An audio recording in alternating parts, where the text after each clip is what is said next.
Episode 357, and a topic that we talked about before, but it's time to revisit, photography. So this is one of those things that gets you out into the woods. You can have a lot of fun with it. Truth be told, it's Ben's topic here tonight, so he's going to take lead. I'm going to kind of add in a few things, because truth be told, Ben's the better shutterbug out of us. He sends me a lot of photos, a lot of things, really nice. So he can tell you a little bit more about it. I love doing it. I'm just not good at it.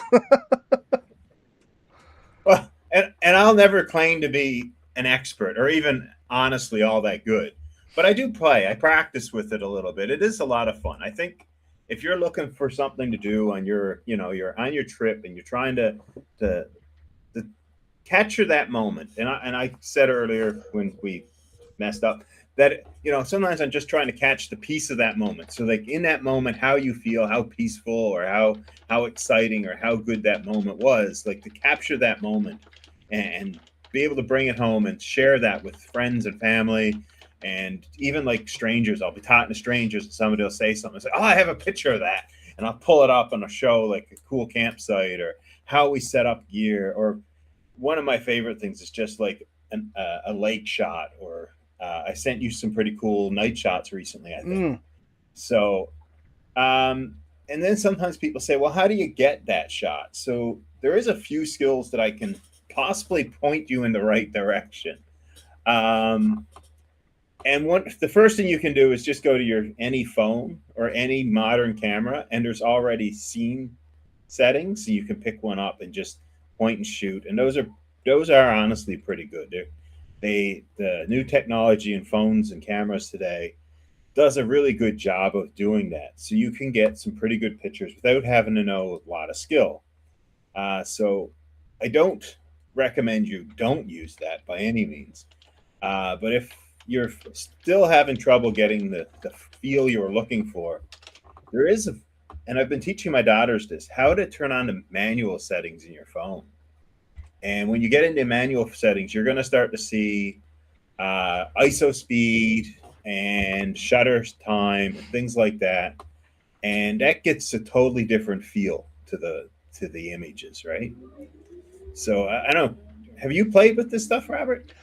I have a little bit, and here's where I guess I'll start from the beginning. When I say I have a little bit, I did a while ago, not so much now. Once upon a time, I got myself, this is basically like when DSLRs were just coming out. So that was a little too much. Everything moved to that, and that's what everybody wanted. But then like your high-end point and shoots were on sale, you know what I mean? Because they dropped significantly in price. So I had like a Fujifilm fancier camera. I paid pretty good money for it. It was like $700-800 at the time. And I used to try and do a lot of wildlife and wild sceneries, and I tried to get a lot of photography. I love the idea. I'm very passionate about it, much like yourself. I don't take pictures of people much, mainly because they don't interest me, and I don't mean that in a negative way. It's about the nature, much like yourself. I try to capture that moment and give it the depth that I'm experiencing. And like you said, there's a lot of good point and shoot settings on your phone or a cheap point and shoot camera. And I mean, those have come down really good in price for a good camera. If you don't want to bring your phone, you can get a good point and shoot camera for like $150 that's going to be waterproof and do amazing things. $200, You're laughing kind of deal, you know what I mean? You can get them used. I've seen good cameras going for like $50 that have amazing features on them. Now, would I be able to use all those features? Probably not. But back to the main point. They are very good with their autos and stuff like that. And a lot of them will, like, they're auto focusing. The camera picks what it thinks the best picture is going to be.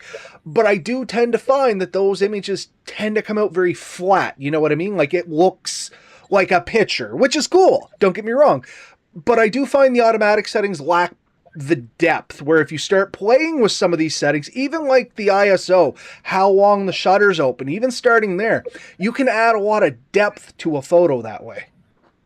Add a soul to it. Yeah, it makes it feel more, hey, that's neat, to holy, that's cool. And when you do it right, it looks really good. Like the photos you were talking about, the night ones. Do you mind if I flash those up? You cool with that? Sure.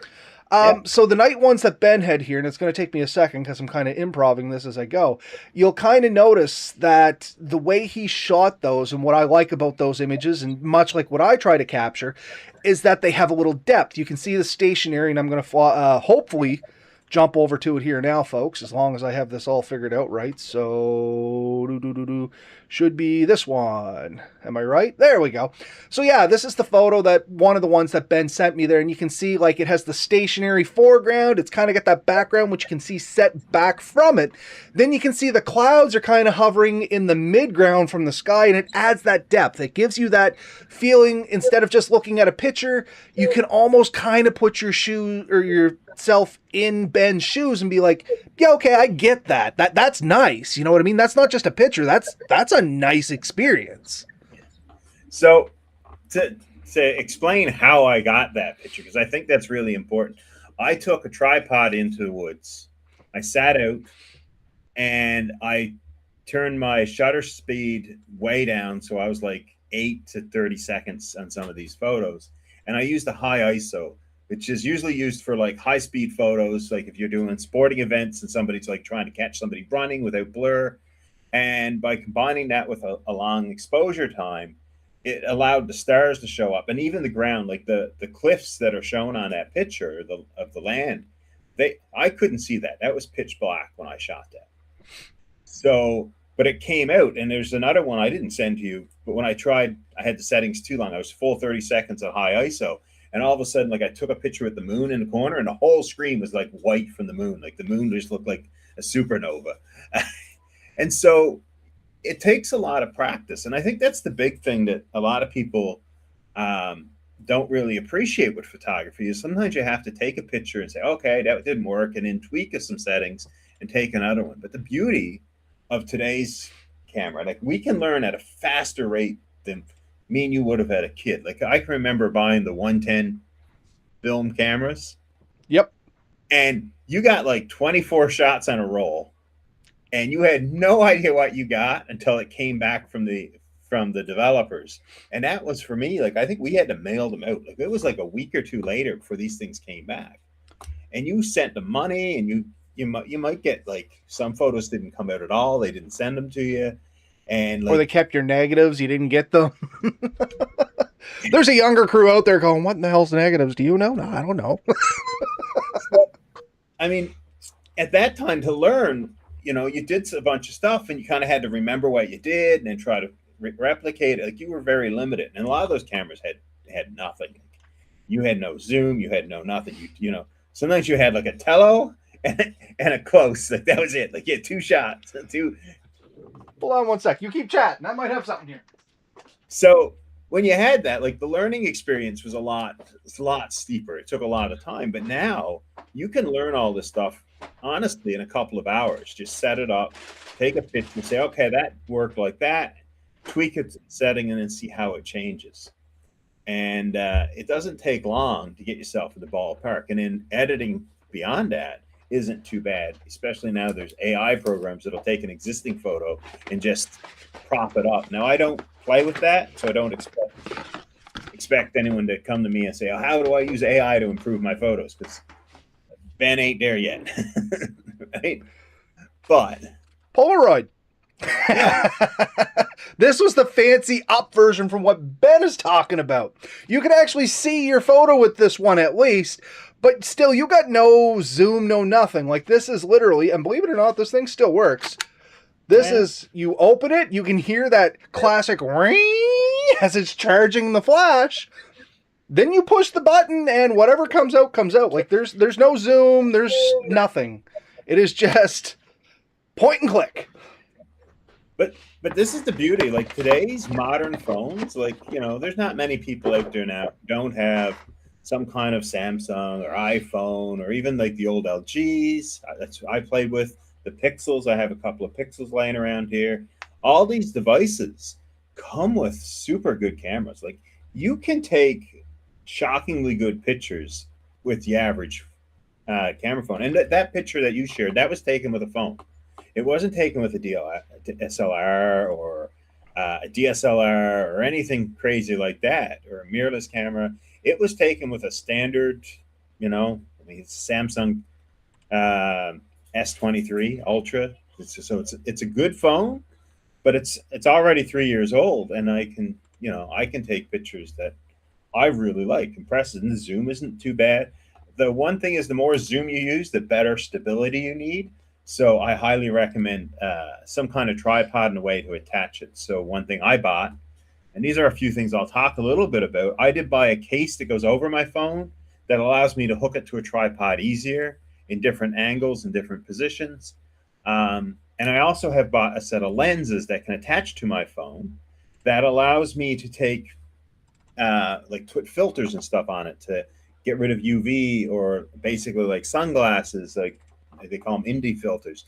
And what they do is allow me to take a picture without overexposing, so I can use different settings and not have to overexpose the photo. So you can get better pictures with that. There's a lot of practice with that. So on really bright days, if you take a picture sometimes in a standard setting, it's going to wash your photos out, because you have to go to a faster shutter speed to not get the pictures. But now you can leave the shutter open a little bit longer and get better pictures using these ND filters.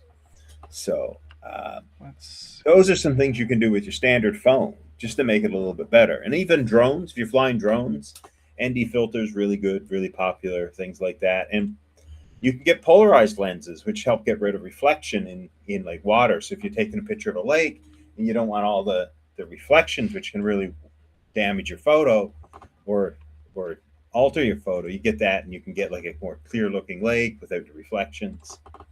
So these are some things you can easily get, and you can do this without. You can put, if you have a like a pair of sunglasses, you can put in front of your lens and shoot through your sunglass and get polarization and ND capability. Absolutely. And you were talking about the cost of things and getting good pictures. So I can't actually find them out here. One thing I did want to stress from this conversation was, you don't need the very best of everything to take the very best of photos. Like Ben was saying, you can get really good photos with, I don't want to say mediocre cameras, I want to say budget conscious cameras. And don't get hung up on the megapixels and stuff like that either. At a certain point, it does start mattering, and depending how far you get into this, that may be something you look for. But if you're a hobbyist, in all honesty, and this is personal opinion, I'm not throwing, facts down your neck or anything like that, but in my personal opinion, after like 32 megabyte, you know what I mean? Or not megabyte, what's the term I'm looking for here? Megapixel. Thank you. After 32 megapixel, I don't see a whole lot of difference to 48 or 64. I have each of them, and unless you're blowing them up really big, you do be able to zoom in on them, but I find the deterioration falls apart around the same time. You know what I mean? For a standard photo. My first digital cameras, I think, were like 3.4. 3.2, 3.4. I remember, I think the good camera I had, and I did look back, it was over 16 years ago when I bought this. It was only like 8 or 12 megapixel. You know what I mean? Yeah. And it was high end at that point. So that shows how far we've gone. We had bought an Olympus Ultra Zoom. I can't remember the exact model. And that one had like 20x zoom on it. And now my Samsung camera, I think, has like 200 megapixels and like 100x zoom or something ridiculous in it.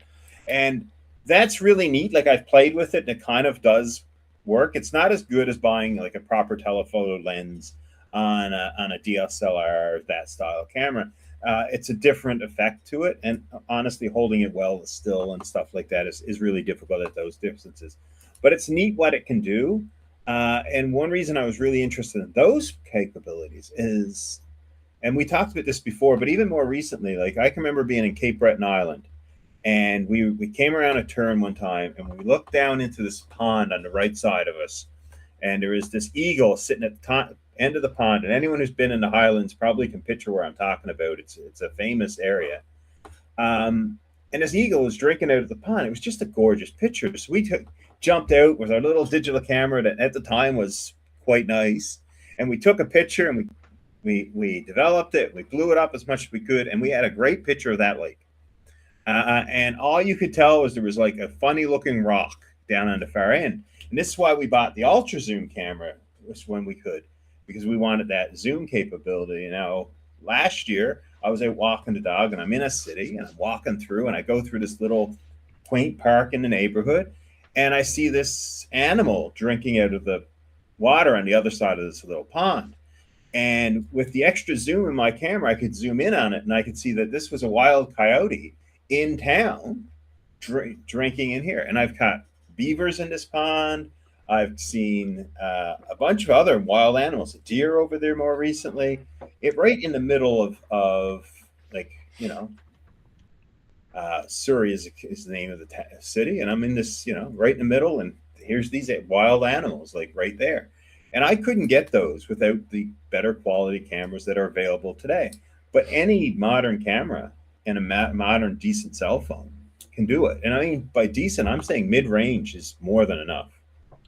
I don't have my phone sitting in front of me, but I got an LG V60. I've had it for like 5 or 7 years now. And I mean, still working, still takes better pictures than some of Mel's more recent phones. So once again, don't get hung up on the stuff. Actually do a little researching, and people tell you what kind of photos they take. Ben's mentioned a lot of them, but just kind of to recap, if people are taking notes, some of the things that might be important to you for taking nature shots when you're out in the woods. Like Ben said, it's going to be ISO, or how much light is taken in, or how much light is taken in. Exposure time is how long that aperture stays open. Zoom, optical versus digital. Optical is generally going to be a little bit more clear for you. Digital is kind of superimposed. There are some good digital zooms, and once Digital again, is a cropping tool. What's that? Right? Digital is a cropping tool. If you're taking a picture, try to stay out of the digital zoom as much as you can. And when you get home, crop at home. Honestly, it's going to be basically the same. Now, here's something that a lot of people do, and what's your feelings on this? Adding, I'm trying to even think what they're called now. There were gradients back in my phone, but basically where you can drop the back to sepia or black and white and stuff like that. Not so much my thing. I don't get off on the whole changing the color scheme or the palette. I like natural photos, but this is a whole other thing that people get into. Where do you sit on this, Ben? I mean, it has a feel to it. Like certain of these sepias and stuff like that are black and white photos. A good black and white photo can really stand out, and oftentimes is superior to a color photo in the right circumstance. And I can see remember some pictures people have sent me in the past that are in black and white, and you're like, man, that just feels a little classier. The sepia kind of oftentimes in those other they mute the colors and something, and it kind of gets a feel of something that was taken maybe in the 80s or even like the 70s. Like it has this old feel to it. And if you want to get a feel for that, like think about watching TV shows that are made today and TV shows that were made 10, 15, 20, 30, 40, 50 years ago. And you can see a difference in the film quality and the coloring. And sometimes you can look at a show and say that you can get the show just by the colors. You know what I mean? Yeah, no, 100%. And funny enough, funny little tangent here, you kind of made me feel my age when you're like 10, 15. And then I could see a flash in your mind too. Holy crap, that's not fair enough. I better keep going back. And then you had that realization, oh, I'm that old. At least I did. Well, I mean, I grew up watching some of the movies from the TV shows that my parents watched. The 80s is classically what I think. That's the classic. You know what I mean? Warmer feel, different feel. If you watch something like Gilligan's Island, and you've seen a scene, even if you didn't see any of the characters, just the scene from Gilligan's Island, and you watch that show, the way the camera looks and feels, like how it took that picture, is pretty unique to that show. And a lot of shows do that. When they come up with their settings, their cameras and all that, they stuck to the one type of lens, and that lens has a feel to it. If you're somebody who's into music and you like vinyl, you know exactly what I'm talking about just on the sound level, right? And there are people today that look for old lenses to use on modern cameras to get that feel, right? So they still like the new camera technologies and all that, but they want the feel, so they get the old lenses. I can't explain it, and it's by far out of my range, but it does matter. And I think that's what you'll find with any artist. We know some good photographers and videographers, and honestly, you can tell their work. Like when you see their work, there's a feel to it that's unique to them. Um, Yeah. and you may develop that yourself, but anyone who's out there who's trying to get out there, I highly recommend. A quote I heard years ago: "What's the best camera for taking pictures in the wild?" And the guy said, "Whatever camera you have in your hands." Like, honestly, whatever you have, you can do really good work with. You just have to learn to use that tool, because that tool is capable of a lot. And it's like a lot of things in this world, and I'm thinking of motorcycles too. More often than not, the limits of that tool are beyond your limits, Oh, 100%. I mean, my right? phone now has camera capabilities that I've never even touched. And there's way Yeah. better phones out there. Ben's, yours for one. Samsung makes an amazing photography phone. iPhone makes an amazing photography phone. Steve over here in the comments is saying he's got some sweet shots with an iPhone 13, which I know is not the most recent iPhone anymore. I don't even know what we're on anymore because I'm so 17. disconnected from technology. But I mean, so I like the Pixels. I just got away from Pixel, but my wife and kids, they have some Pixels, and we buy the nine. So it's usually to come out with a number, and then if it says A after it, that's kind of like their step down, their mid range. It's not their flagship one. And we've been buying the A's because honestly, a lot of the hardware in it is the same and the capabilities. And one year, I think we had the 6A. It was competing like with photography when people sat them side by side. So a lot of people tout like iPhone and Samsung as being the best cameras. A lot of people said the 6A had the better pictures. When on blind testing, that's what they found. Now, when they know which it is, they'll tend to go to the one they like. But from blind it's testing, funny they how we all have a preference. You know what I mean?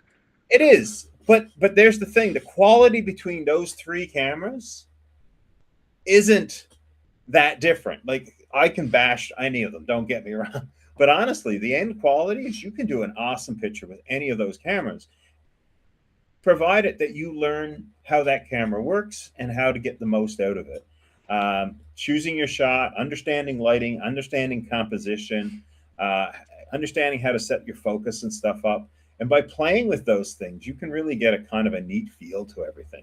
And that's what I really encourage people to do. Like, if you're out camping, hiking, fishing, and whatever, and you have that, and you got a few extra minutes, take your camera out and play with some of the settings and say, hey, what happens if I change this? And what if I change that? And the beauty is you can take 10 pictures of the exact same thing in just slightly different settings. And I've done this. Gone out, sat up next to a lake, set up my camera, or like I have a DJI Pocket that I use sometimes. And I can set that on the tripod and I go back and sit on my phone. I don't have to be near the thing. So I put it somewhere remote and I sit back and I play with all the settings and I take pictures and I look at them and say, I like this one more for this, but I like that. And I'll try tweaking the things and see if I can get one that does exactly what I want. So, like, if you're trying to get a waterfall and you want that like soft, flowy look, do you set your ISO at a lower number? You set your exposure up a little bit and see if you can get a good picture, right? And oftentimes, if you go from automatic to manual, it'll stick to the automatic settings, and then you can tweak from there. So, Yeah, and that's a great way to start.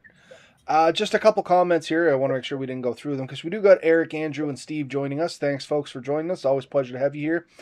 Something Steve just said. You can recognize the difference between someone taking pictures and someone exercising their creativity through photography. You know what I mean? And you're right. There's more feel to a good picture. And this is kind of what I was getting back to with my original opening statement was a picture looks very two-dimensional. A good photograph has feeling. It's got depth. There's emotion behind it. It triggers something inside of you other than just a, hey, that's a neat pic. You know what I mean? Because we see yeah. lots of neat pics. Internet's full of them. You got to throw a little flavor on it. And like Ben was saying, if you're out there in the woods anyway, it's a good way to kill time, especially at night. If you're in the fall or spring when you have a lot of dark time anyway, it's nice to play at night. You can take some amazing scenic shots at night, as shown with Ben's there, because you get different lighting. During the day, the best time to take a photo, most people think it's when it's bright and sunny. It's actually when it's a little cloudy, so you don't get the sun glare and stuff like that. And these are things that you will find out as you play with it. It's also a great reason just to go into the woods. Maybe you don't like the woods, but you're looking for a great way to get some exercise and take some nice photos. You know what I mean? There's always something to take a picture off in the woods. Sorry, Ben, go ahead. A lot of people like the golden hour, and that's really like the around sunrise and sunset, like just before and just after. And it's because you get different lighting, a lot of different shadows and stuff, and it gives it a lot more light. We're in the midday and it's just overly bright and the shadows are all kind of washed away and you don't get a same picture, but you can really play with the light. So that's a fun thing to play with. Fall you mentioned. I mean, the leaves and the colors in the fall are just amazing. Yeah, it's getting a feel for that and learning it. And honestly, there are better educators out there on how to take good photos, and I would never take away from any of those people.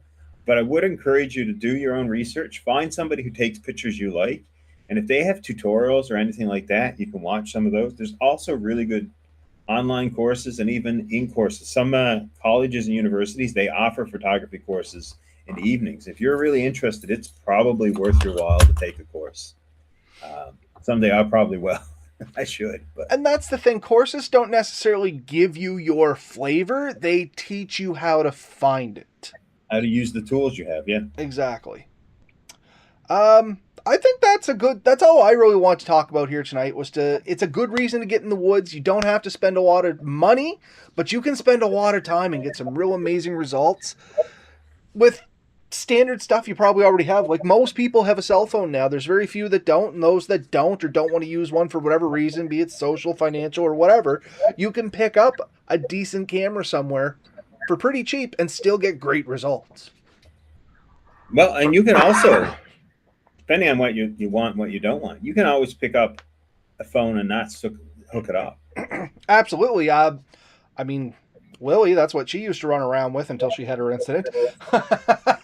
Different story for a different time. But anyway, yeah, we just had an old phone, gave it to her. She used to love making videos and taking pictures and stuff like that. We've now moved on to a tablet, which doesn't have phone services, but, lesson learned. I think I know the incident. Anyways. Yeah, you can probably guess. You got kids. Yeah. Anyways, yeah, so that was just the topic today. Not necessarily super informative, but I really think it is something that, it really can get some people's passions going for being out there. And, it's if at the worst you end up keeping good memories because when you do these trips, it is nice to have something to go back. And I don't know how many times I'm talking to somebody and I mention a trip I did, and I always love it when I go back. And yes, I have photos of some of that stuff so I can show. So, yeah. It's one of those things that helps you get out there and have fun and remember it. Exactly, folks. It's another reason to get out there, have your fun, get dirty, just play safe, maybe show us some photos. We really like to see them. That is the other thing. Most people that like to take photos can appreciate somebody else's photos. So feel free to share them. We always like seeing that stuff. All good? Night all. All right. Yeah. Night, folks. We'll talk to you next week. Have a good one.